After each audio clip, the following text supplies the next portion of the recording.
Alors, on retrouve le spécialiste web de cette tribu, Fabien Emo. Mon jeune Fabien, alors. Tous manipulés. Je peux vous dire que les théories du complot vont bon train sur le web et le complot le plus connu. La Terre est plate comme l'horizon, avec le pôle Nord au centre et l'Antarctique tout autour qui empêche l'eau de tomber dans l'univers. Mais oui, logique. 9% des Français pensent que la Terre est plate. Aux États-Unis, 16% de la population pense que la Terre n'est pas vraiment ronde. Écoutez ce blogueur platiste américain. The Earth is a globe. Si la Terre est un globe, il y a des gens qui se retrouvent la tête en bas. Comment des gens peuvent-ils vivre la tête en bas? Mais oui. Comment les gens peuvent-ils vivre la tête en bas? Il a fait les Marseillais à Cancun, lui, non? Aussi. C'est ça? À mon avis, ils mettent de la superglue sous les semelles de leurs chaussures. Chut, c'est notre secret. Du coup, pour prouver cette théorie, un Américain surnommé Mad Mike a construit chez lui, dans son jardin, une fusée en carton pour aller dans l'espace et prouver que la Terre est plate, c'est pour faire des photos. Bon, le petit détail, c'est que l'expérience de Mad Mike s'est pas passée comme prévu. Écoutez, c'était l'année dernière. Je m'attends à voir un disque plat de là-haut, mais je serai honnête.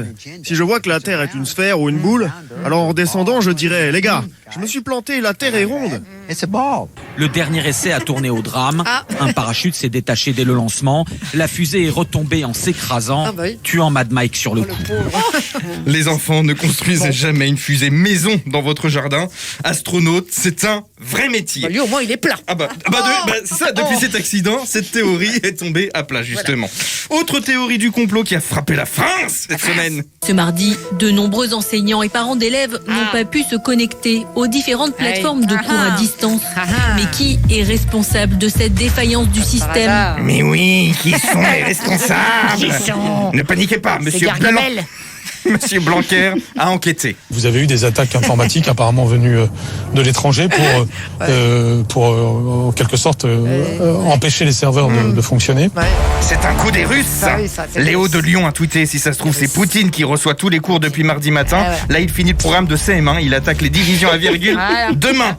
N'empêche, on rigole, mais pour l'instant, Poutine n'a pas démenti, les amis. Ah là, depuis un an, les complotistes se font plaisir sur les réseaux. Un internaute a posté, attention, le vaccin contre le Covid-19 contiendrait des nanoparticules 5G qui permettraient de nous tracer et de nous ficher. Alors, perso, je n'y crois pas du tout, car si le complot c'est de vacciner tout le monde, le complot est très mal organisé. En plus, il y a des combats plus importants, merde! Pourquoi, quand je prends les transports en commun, je suis toujours assis à côté de la personne qui pue? Pourquoi, quand j'arrive à une caisse au supermarché, elle est fermée? Pourquoi donc? Pourquoi mon cookie ne rentre jamais dans mon verre de lait? Je suis obligé de le casser et faire des miettes partout. Pourquoi à l'apéro, je tombe toujours sur la pistache complètement fermée?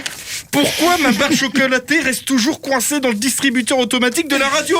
Voilà des vrais combats. Alors excusez-moi que la Terre soit plate, carrée, triangle ou ronde, je m'en bats les reins. Moi, quand je connecte ma clé USB, je voudrais juste qu'elle rentre du premier coup. C'est tout. Merci, à demain, je suis Chafouin. Merci beaucoup. Retrouvez tout France Bleu sur francebleu.fr.